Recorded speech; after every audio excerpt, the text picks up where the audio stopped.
Arga Ozaki, Rapa Irham, Ihsan Tawa, John Martin, Dewi Ratna, dan semua rebahaners yang ada di seluruh dunia, sebuah film berjudul Pelatu Pesatekalan tahun 2026 akan menceritakan tentang seorang polisi korup dan kejam yang mengalami depresi berat akibat kesalahannya sendiri. Seperti apa keseruan kisahnya? Langsung saja pasang handsfree, simetriskan posisi rebahan, kencangkan celana pacar jika ada selamat menonton, dan check it out. Kisah akan berfokus pada seorang mantan polisi korup dan kejam bernama Anthony. Ini babangusnya mengalami depresi berat akibat sebuah tragedi besar. Sehingga untuk mengobati penyakit PTSD atau gangguan kesehatan mental, Anthony memutuskan berkonsultasi pada seorang psikiater. എത്ര നാളായി ഫിലിപ്പ് ആന്റണിയെ അപ്പാന്ന് വിളിച്ചിട്ട്? Dalam sesi konseling, kita akhirnya mengetahui bahwa jauh sebelum Anthony mengalami gangguan kesehatan mental, ia adalah seorang inspektur yang menangani kasus seorang mahasiswi korban pelecehan. Alih-alih membantu, Anthony yang sebelumnya telah menerima suap dari pelaku pun justru malah menyudutkan si korban yang tak bersalah.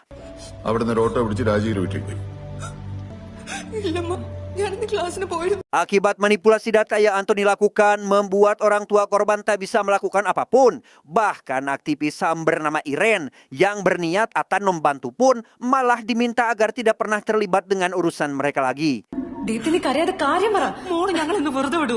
Frustasi dan putus asa, itulah kondisi yang dirasakan si korban saat ini. Hingga pada akhirnya wanita malang tersebut memutuskan melakukan bundir.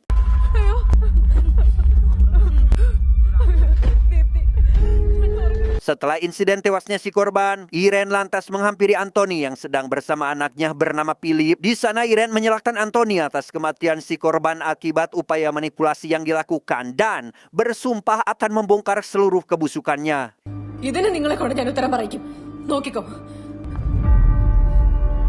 Satu tahun setelah insiden tersebut, kita akan diperlihatkan pada seorang pria paruh baya bernama Samuel. Sehari-hari bekerja sebagai tukang servis, Samuel sangat senang setelah mendapat kabar dari Irene sang anak yang akan pulang dari perantauannya.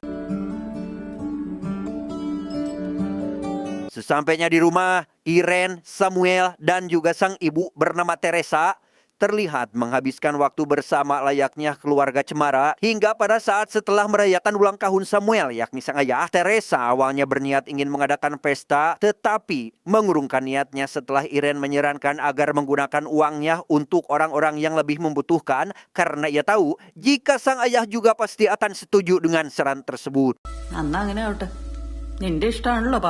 Singkat cerita, sebelum kembali ke kampus, Irene sejenak berbincang dengan Samuel terkait adanya proyek pertambangan ilegal yang nantinya akan ia tuntut. Meski Samuel telah mengatakan jika proyek tersebut milik orang-orang berpengaruh seperti pejabat pemerintah dan kroni-kroninya, Irene justru tetap bersikeras pada keputusannya demi menegakkan hak asasi manusia.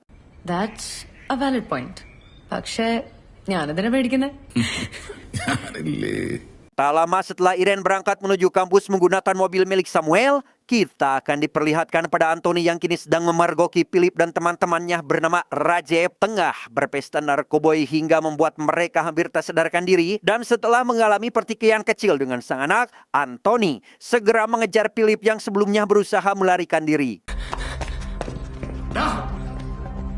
Sejenak kita akan kembali ke masa sekarang di mana si psikiater yang mendengar cerita Anthony menyalahkan atas caranya mendidik Philip yang terkesan sangat egois dan keras, mengingat Anthony lah orang tua satu-satunya yang dimiliki Philip setelah kematian sang ibu sejak lahir. Namun belum sempat si psikiater selesai menasihatinya, Anthony kembali melanjutkan ceritanya yang kini berkaitan dengan anaknya yaitu Philip.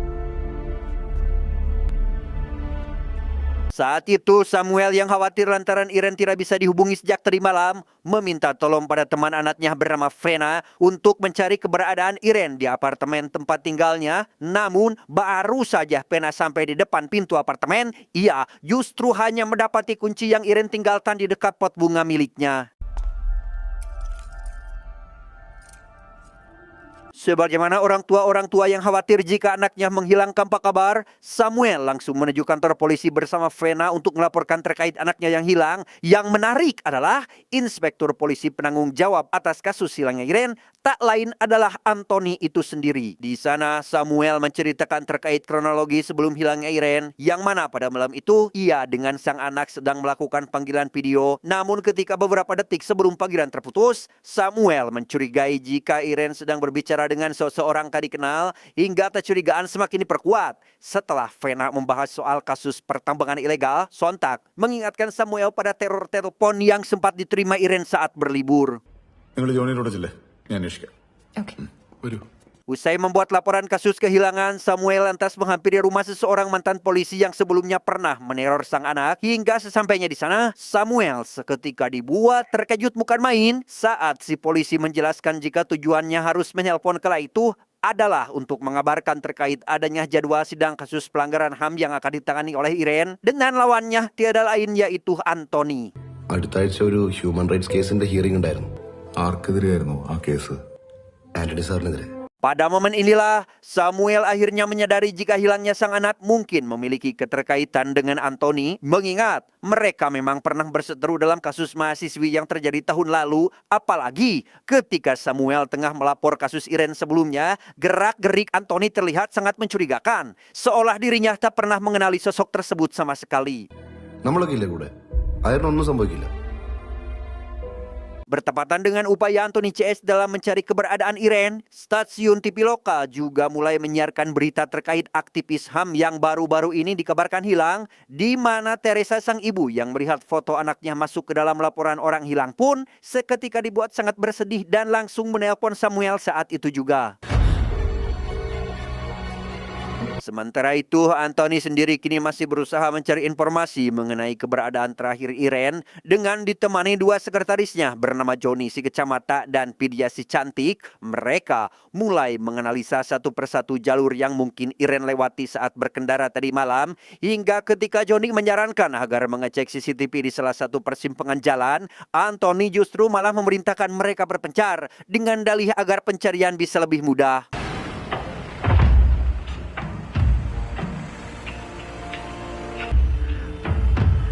Tiba di persimpangan yang dimaksud, Anthony langsung menghampiri salah satu toko yang dilengkapi CCTV dekat lokasi dan meminta si penjaga toko untuk memutar rekaman pada malam sebelum kejadian, yang ternyata Anthony sendirilah orang yang terakhir sempat berkomunikasi dengan Irene. Meski hanya sebatas teguran karena Irene salah memarkirkan kendaraannya, Anthony yang tidak ingin jika dirinya terseret ke dalam kasus ini pun tanpa basa-basi langsung menghapus file rekaman tersebut. Tak hanya itu, Anthony bahkan mendapat kabar dari anak buahnya bahwa mobil milik kepolisian sempat terlihat memasuki kawasan hutan pada malam kejadian. Mendengar hal tersebut, ia sejenak terlihat panik seperti sedang menyembunyikan sesuatu. Entah sesuatu apakah itu, perhatiannya seketika teralih pada saran dari si anak buah yang meminta agar memperluas radius penyelidikan hingga ke dalam hutan. Ya, tak butuh waktu lama setelah Anthony menyetujui saran tersebut, pihak kepolisian akhirnya berhasil menemukan mayat perempuan yang terindikasi adalah Irene dengan kondisi yang sudah sangat mengenaskan. Yang mana ketika Samuel dan Teresa baru tiba di lokasi, mereka hingga tak kuasa menahan tangis atas kepergian putri tercintanya.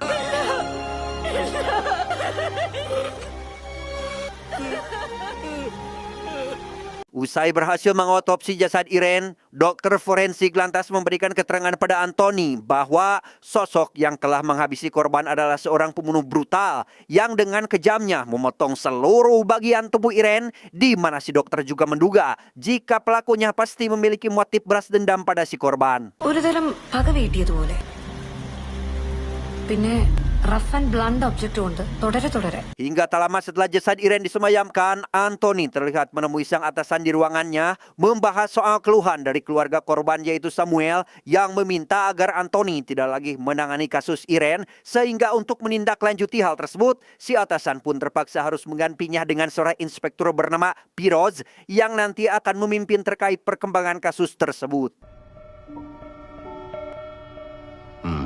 Dari sinilah kita akhirnya mengetahui siapakah sosok Samuel sebenarnya, di mana Vidya yang awalnya hanya memberikan data kasus pada Firoz bercerita bahwa dahulu Samuel adalah seorang ahli di bidang teknologi, termasuk mantan pemilik perusahaan cyber ternama, bukan tanpa alasan. Cerita tersebut Vidya sampaikan hanya karena dirinya khawatir jika dengan IQ Samuel yang tinggi, ia akan bertindak sendiri tanpa sepengetahuan pihak kepolisian. അതുകൊണ്ട് അയാൾ എങ്ങനെയൊക്കെ ആയിരിക്കും റിയാക്ട് ചെയ്യാന്ന് പറയാൻ പറ്റില്ല. Sekembalinya ke rumah, Anthony yang masih merasa bersalah atas pertikaiannya dengan Philip pun meminta maaf pada sang anak yang saat ini berniat akan kabur. Meski telah memohon dan memberikan sedikit nasihat, Anthony terkejut saat melihat berita jika dirinya menjadi tersangka utama kasus kematian Irene yang sudah barang tentu membuat Philip semakin merasa kecewa terhadapnya.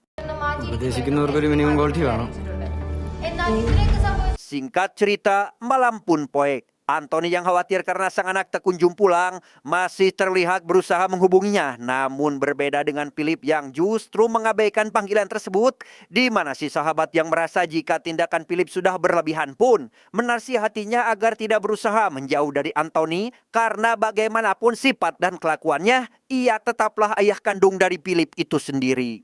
എന്തൊക്കെ പറഞ്ഞാലും നിന്റെ അപ്പനല്ലേ, ആളെങ്ങനത്തെ ആളെ വേണമെങ്കിലും ആയിക്കോട്ടെ. നിനക്ക് മനസ്സിലാവുക. Keesokan harinya setelah menggantikan posisi Anthony sebagai ketua tim penyelidik, Firoz dan pasukannya mulai melanjutkan penyelidikan di tempat-tempat yang pernah Anthony kunjungi pada malam kejadian. Namun tanpa pihak kepolisian sadari, ternyata Anthony juga sedang berusaha menutupi jejaknya dengan menghapus rekaman CCTV yang menampilkan dirinya sedang bertemu Rajab di sebuah bar. Beberapa hari setelah berjalannya penyelidikan, pihak kepolisian terlihat masih belum mendapat petunjuk apapun, di mana Anthony yang sedang beristirahat tak sengaja mendengar percakapan rekannya yang tengah membahas terkait cara mendidik anak, yang mana hal itu membuatnya merasa tertampar lantaran hubungan dengan Philip hingga kini masih terbilang cukup renggang. Belum selesai dengan hal tersebut, Anthony mendapat pesan dari Rajab si pelaku yang dahulu pernah menyuapnya dalam kasus pelecehan mahasiswi. Entah apa maksudnya mengirimkan pesan tersebut. Anthony yang merasa jika ada kejanggalan pun segera pergi menuju rumah Rajab setelah ibunya memberitahu mengenai kiriman paket dari orang asing untuknya. ഇന്ന് രാവിലെ ആരോ ഡോറിലുണ്ട് വെച്ചത്.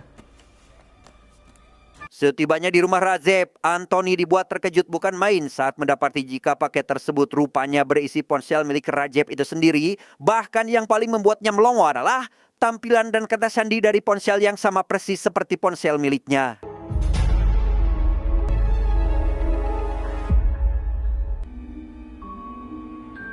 Firoz sendiri saat ini tiba di rumah Rajab setelah anak buahnya berhasil melecak ponsel milik orang tersebut. Di sana sudah ada Anthony dan ibu Rajab sedang menyaksikan sebuah video tentang Samuel yang ternyata tengah menyandar Rajab di sebuah gedung terbengkalai. മരിച്ചവർക്ക് നീതി വേണം. Selain menghabisi Rajab, Samuel juga menyalahkan dan mengancam Anthony atas kematian tragis putrinya, yang mana dalam video itu ia bersumpah akan membalaskan dendam sang putri pada orang kedua yang bertanggung jawab atas insiden tersebut, yakni itu adalah Anthony. നീ Antony sir. Mendengar kabar mengenai tindakan Samuel sebelumnya, Anthony dan Firoz terlihat sedang menemui atasan mereka untuk membahas kembali terkait kasus mendiang Irene. Namun di sana, Anthony justru hanya mengelak dan berdalih jika dia tidak tahu menahun soal kasus tersebut, bahkan hingga membuat atasannya tak habis pikir dengan tingkah Anthony saat ini. Antony, നിന്റെ ഈ സ്വഭാവം കാരണമാ നീ ഇപ്പോൾ ഈ സർക്കിളിൽ തന്നെ കിടന്ന് കറങ്ങുന്നേ. Please confess. ഞങ്ങൾ നിന്നെ പ്രൊട്ടക്ട് ചെയ്യും. Malam harinya ketika Anthony akan mengajukan cuti sakit, ia malah kedatangan seorang reporter berita yang mengaku jika kantornya sempat ditelepon oleh orang asing yang mengatakan jika tersangka kasus kematian Irene sebentar lagi akan menyerahkan diri ke kantor polisi. ഈ ഐറൻ കേസിലെ പ്രതി കുറച്ച് സമയത്തിനുള്ളിൽ ഈ സ്റ്റേഷനിൽ വന്ന അന്വേഷണം ഉണ്ടായിരുന്നത്. Mengetahui hal tersebut, Anthony tentu tidak langsung mempercayainya dan mengira jika nomor itu hanya berasal dari orang iseng saja, hingga setelah situasi mulai kondusif dan para reporter tengah menunggu di depan kantor, tiba-tiba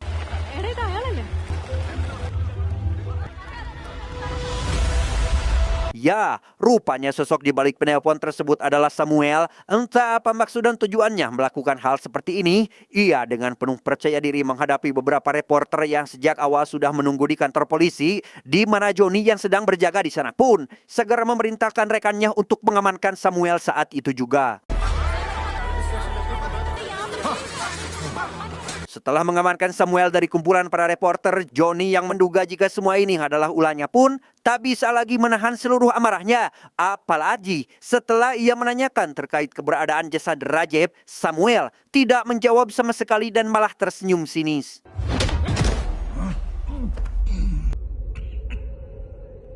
Sejenak kita akan diperlihatkan pada Teresa yang saat ini sedang kedatangan Firoz, yang mana di sana ia diminta untuk bekerja sama dengan pihak kepolisian dalam mengungkap keberadaan Samuel. Namun karena sejak awal kepercayaan Pasutri ini terhadap pihak kepolisian sudah hilang, Teresa pun tentu menolak untuk memberikan pernyataan sedikit pun. ഞങ്ങൾക്ക് ഈ നാട്ടിലെ നിയമത്തിൽ വിശ്വാസമില്ല. Kembali pada Samuel yang kini sedang diinterogasi oleh Anthony, alih-alih memberikan pernyataan yang sesuai, Samuel malah meminta Anthony agar memberikan pengakuan pada para reporter dengan alasan jika sebelumnya Rajab telah memberitahu bahwa Anthony lah sosok yang bertanggung jawab atas insiden kematian sang putri. എന്റെ മോളുടെ മരണത്തിന് പിന്നിലെ രണ്ടാമൻ സാറാണ്. Mendengar hal tersebut, Anthony yang merasa jika dirinya tidak bersalah pun tentu langsung menolak permintaan Samuel, hingga ketika baru akan memanggil Firoz itulah Samuel sekonyong-konyong meminjam ponsel Anthony dan menelpon nomor asing yang diberikan oleh si reporter barusan sampai akhirnya. സാറിന്റെ മോനെ. Halo Felipe, നീ ഇതെവിടെയാ? Di luar dugaan, rupanya selama ini Samuel telah menculik Philip, yaitu anak Anthony sendiri. Mendengar jika saat ini Philip sedang disekap dalam sebuah kotak dan dikubur hidup-hidup, Anthony yang sudah habis kesabaran pun langsung menyerang Samuel dengan penuh emosi. Bahkan mengancamnya jika tidak memberitahu di mana lokasi Philip sekarang berada. ഫിലിപ്പേടെ പറയാൻ. Selain berhasil menculik Philip, Samuel bahkan telah mengantisipasi segala bentuk ancaman yang akan datang, yaitu dengan meminum racun yang telah ia siapkan dan memberitahu Anthony jika ancamannya hanya sia-sia saja. Namun bukannya menyerah dan mengakui kesalahannya, si Anthony masih terus beralih jika dirinya tidak terlibat apapun. Tapi apa yang terjadi?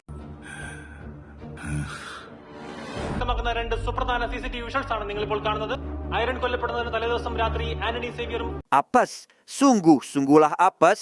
Anthony malah dikejutkan dengan berita pertemuannya bersama Rajab sudah tersebar, termasuk aksinya membuntuti Iren, di mana hal tersebut tentu membuat Johnny bertanya-tanya terkait apa yang sebenarnya Anthony lakukan. സാറേ എന്താ ഇതൊക്കെ? Meski pelaku sebenarnya belum tertangkap dan semua bukti baru sekedar dugaan, Anthony yang tak tega melihat putranya terancam pun memohon agar Samuel memberitahukan keberadaan Philip. Namun karena Samuel telah merancang skenario ini dengan sangat matang, ia tidak langsung menjawab dan hanya memberikan serangkaian petunjuk yang harus Anthony ikuti untuk menemukan putranya. എന്റെ മോന്റെ അടുത്ത് നിന്ന് ഞാൻ ഇവിടെ എത്താൻ 15 മിനിറ്റ്. നീ പറ്റുമെങ്കിൽ പോയി അവനെ രക്ഷിക്കാൻ നോക്ക്.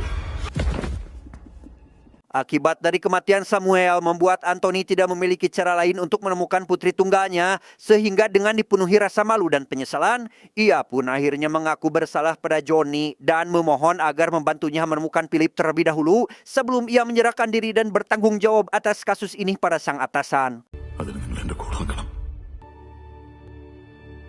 Karena sudah menjadi kewajiban seorang polisi untuk menyelamatkan nyawa yang sedang terancam, Johnny pun akhirnya setuju membantu Anthony dalam 1 jam ke depan. Kemudian, mereka pun bergegas mengevakuasi jasad Samuel terlebih dahulu. Ketika Anthony tengah menerima telepon dari Firoz itulah, ia menyadari bahwa Firoz belum mengetahui jika Samuel telah tewas, sehingga dengan rendah hati, Anthony pun memohon pada Johnny untuk merahasiakan ini sementara waktu, karena jika informasi tersebut bocor, ia khawatir jika proses pencarian putranya akan terhambat. അടുത്തൊരു മണിക്കൂർ മോളാരും അറിയാൻ നിൽക്കണ്ട. അറിഞ്ഞ കാര്യങ്ങൾ നമ്മുടെ കയ്യിൽ നിൽക്കില്ല. Untuk memastikan keadaan sang anak, Anthony lantas segera menelpon Philip guna menanyakan terkait kronologi penyekapannya. Hingga setelah mendengar pengakuan Philip bahwa ia sempat ditangkap dan dibius oleh Samuel, Anthony pun berusaha menenangkan putranya tersebut dan berjanji akan menyelamatkannya secepat mungkin. നീ പേടിക്കണ്ട, ധൈര്യമായിട്ടിരിക്കെ. Setelah menutup telepon tersebut, Anthony sempat teringat akan petunjuk yang Samuel berikan sebelumnya, yaitu berupa lokasi Philip yang hanya berjarak 15 menit dari kantor polisi, sehingga demi memaksimalkan pencarian, ia lantas segera mengumpulkan anak buahnya dan membagi mereka ke dalam beberapa tim untuk menyisir seluruh area dalam radius tersebut. നിങ്ങൾ 4 പേര് ഞാൻ ഈ പറഞ്ഞ റേഡിയസിലെ ഓരോ വഴികളിലും പോയി Bersamaan dengan upaya pencarian tim kepolisian di lapangan, Anthony yang menyadari jika Samuel adalah seorang ahli di bidang IT pun akhirnya mendapat titik terang setelah mencurigai 3 angka terakhir pada nomor ponsel yang Philip gunakan memiliki kesamaan dengan nomor kasus lama di Polsek Distrik Al-Ufa. ഇതെല്ലാം ഒരു കോയിൻസിഡൻസ് ആണെന്ന് ഞാൻ വിശ്വസിക്കുന്നില്ല. Benar apa yang Anthony pikirkan berdasarkan laporan dari polisi distrik Al-Ufa, 3 angka terakhirnya memang benar-benar nomor khusus di masa lalu, meyakinkan Johnny bahwa ini bukanlah sebuah kebetulan, melainkan ada unsur kesengajaan agar Anthony kembali mengingat kasus yang dulu pernah ditanganinya saat pertama kali menjabat menjadi inspektur kepolisian. ഞാൻ SI ആയിട്ട് അന്വേഷിക്കുന്ന ആദ്യത്തെ case. Saat sedang menunggu informasi kedua, Anthony dihubungi oleh dokter yang menangani jasad Samuel, di mana si dokter yang menyadari jika keadaan Philip tidak baik-baik saja pun meminta Anthony untuk menyambungkan panggilan ini kepada anaknya untuk memberikan sedikit arahan agar Philip tetap tenang dan berpikir jernih. മോൻ ഞാൻ പറയുന്നത് ശ്രദ്ധിച്ച് കേൾക്കണം. You have to calm down. Selesai dengan Philip, Anthony meminta si dokter untuk merahasiakan kematian Samuel terlebih dahulu. Bukan apa-apa. Anthony hanya takut proses investigasi ini akan terhambat jika berita tersebut sampai muncul ke permukaan. സാമിന്റെ മരണ വാർത്ത 1 മണിക്കൂർ ഹോൾഡ് ചെയ്യണം. മനസ്സിലായി. ശരി doctor.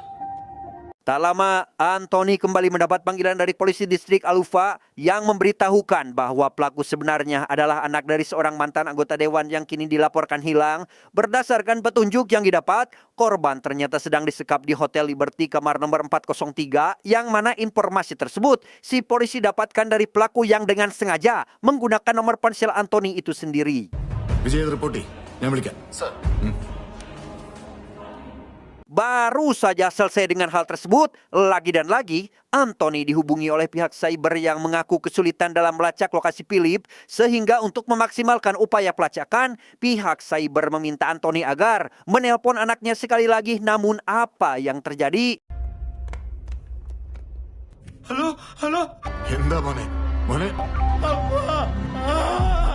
Naas, situasi semakin kacau setelah ponsel Philip tiba-tiba mati karena kehabisan baterai. Hal tersebut tentu membuat Anthony merasa frustasi hingga tak lama muncul sebuah berita mengejutkan yang menayangkan video pengakuan si mantan dewan. Dalam penyekapannya, ia membongkar rahasia kelam bahwa dahulu dirinya pernah menyuap Anthony untuk menutupi kasus yang menimpa putranya. MLA ആയിരുന്നുകൊണ്ട് തന്നെ എന്റെ സ്വാധീനം ഉപയോഗിച്ച് എന്റെ മോനെ രക്ഷിച്ചത്. Tak hanya menyeret kembali ke masa lalu, kasus tersebut juga membuka luka lama Anthony bersama mendiang istrinya, karena ternyata dahulu sang istri sangat menentang keputusan buruk Anthony, bahkan hingga bersumpah jika dirinya tidak akan menganggap Anthony sebagai suami lagi maupun mengakui statusnya sebagai ayah bagi bayi yang berada di dalam kandungannya. എന്നിട്ട് മതി നിങ്ങൾ അപ്പനാവണ്ടും കെട്ടിയവനാവണ്ടൊക്കെ. Melihat Anthony sedang kalut, Johnny dan Vidya lantas berusaha meyakinkan bahwa upayanya saat ini sudah sesuai dengan petunjuk Samuel. Yang di tengah pembicaraan mereka itulah, Anthony kembali mendapat panggilan dari seorang inspektur distrik Pagamon, memberitahu Anthony bahwa sejak beberapa hari lalu, Samuel seringkali menemuinya untuk menanyakan informasi terkait salah satu kasus lama, yang tentu membuat si inspektur merasa curiga jika kasus Iren dan kasus tersebut saling berkaitan. ഈ 2 കേസുകളും തമ്മിൽ എന്തൊക്കെയോ ബന്ധമുണ്ടെന്നൊരു തോന്നൽ. അതിനാണ് ഞാൻ സാറിനെ ഇപ്പോൾ വിളിച്ചത്. Okay sir, thank you. Sambil menunggu detail kasus lama di distrik Pagamon, Anthony yang sedang melakukan penyelidikan mandiri dikejutkan oleh berita yang menampilkan video amatir jasad Samuel di rumah sakit umum. Meski sempat kesal karena informasi kematian Samuel telah tersebar, namun Anthony yang tidak ingin upayanya terganggu pun segera mematikan televisi untuk meredam kegaduhan yang mungkin akan terjadi. Tepat setelah mematikan televisi, Anthony mendapat telepon dari atasannya yang mengeluh atas semua kekacauan ini. Namun karena hingga sekarang Philip masih belum ditemukan, Anthony lantas memohon pada sang atasan untuk memberinya sedikit waktu dan berjanji akan menyerahkan diri jika keberadaan putranya telah ditemukan. ഇതിൽ കൂടുതൽ നിന്നെ എനിക്ക് സപ്പോർട്ട് ചെയ്യാൻ പറ്റില്ല Antony. Sorry sir. Imbas dari tersebarnya beberapa berita sejak permainan Samuel dimulai, situasi di rumah sakit umum dan hotel Liberty kini mulai dipenuhi reporter yang sedang meliput upaya penyelamatan si mantan dewan, di mana salah seorang petugas hotel memberikan polisi data pemesan kamar yang tiada lain adalah Samuel itu sendiri. ഈ room book ചെയ്ത ആളുടെ ഡീറ്റെയിൽസ് മുഴുവൻ ഈ ഫയലിലുണ്ട് sir. Bersamaan dengan tibanya personil tambahan, Anthony menerima detail kasus lama dari media yang menunjukkan kemiripan fatal dengan kasus Iren. Selain pola autopsi tubuh korban yang hampir identik, pengakuan saksi mengenai keterlibatan mobil merah dalam kasus tersebut membuat Anthony sontak terkejut. Hingga akhirnya ia pun menyadari jika mobil yang dikendarai Samuel ternyata adalah kendaraan milik Rajab, si tersangka utama dalam kasus Iren. ഈ എലിസബത്തുമായിരുന്നു തമ്മിൽ ബന്ധമുണ്ടാവാൻ എന്തെങ്കിലും ഒരു സാധ്യത? അത് ഞാൻ അന്വേഷിച്ചിരുന്നു സർ. സോഫാർ അങ്ങനെയൊന്നും കണ്ടു. Mengetahui jika nomor terakhir yang dihubungi si korban adalah kakaknya, hal tersebut tentu membuat Anthony sontak teringat dengan kamar hotel nomor 403 yang sama persis dengan 3 angka terakhir pada nomor si kakak korban, sehingga untuk memastikan kecurigaannya, ia pun lantas menelpon nomor tersebut. Bukannya memberi informasi, sang kakak yang ternyata adalah seorang petugas Hotel Liberty justru mematikan telepon secara sepihak tanpa alasan yang jelas, di mana Anthony yang merasa curiga jika tindakan tersebut adalah bagian dari petunjuk pun langsung mencoba menghubunginya kembali, tetapi... Halo. Antony ഈ ഗെയിം മുഴുവിക്കില്ലെന്ന് ഞാൻ സാമിനോട് വാദിച്ചിരുന്നു. Ya, kecurigaan Anthony terbukti bahwa sang kakak hanyalah petunjuk kecil untuk menjangkau Teresa. Setelah mengangkat telepon tersebut, Teresa lalu membongkar upaya suaminya dalam mengungkap masa lalu Anthony, yang mana penyelidikan itu mengungkap sebuah fakta kelam dari seorang guru sekolah dasar mengenai kenakalan seorang murid yang sempat membuat ayahnya dipanggil ke sekolah. Namun bukannya memberikan efek jera, panggilannya justru memicu trauma mendalam bagi si anak akibat didikan yang sangat keras dari ayahnya yang tiada lain adalah Anthony itu sendiri. ഒരു കുട്ടിക്കും വീണ്ടും അവിടേക്ക് വരാൻ അയാൾ അവനോട് ചെയ്ത ഏറ്റവും വലിയ ക്രൂരത. Menurut pengakuan Rajab saat disandra, didikan keras Anthony tentu meninggalkan trauma mendalam bagi Philip yang secara tidak langsung. Hal itu malah membangkitkan sisi psikopat dalam dirinya. Namun karena tidak mampu melampiaskan pada Anthony, sehingga Philip hanya bisa menargetkan wanita yang lemah seperti korban kasus lama dari distrik Pagamon dan juga Iren yang termasuk ke dalam korban kekerasannya. Setelah mengungkap semua fakta di balik pelaku yang menghabisi putrinya, Teresa lalu memberikan satu petunjuk yang akan menjadi upaya terakhir bagi Anthony, yang mana petunjuk tersebut ternyata berupa nomor telepon milik dirinya sendiri dan ucapan Teresa yang berkata bahwa Anthony harus mengingat dari mana dirinya berasal. Always remember where we all come from.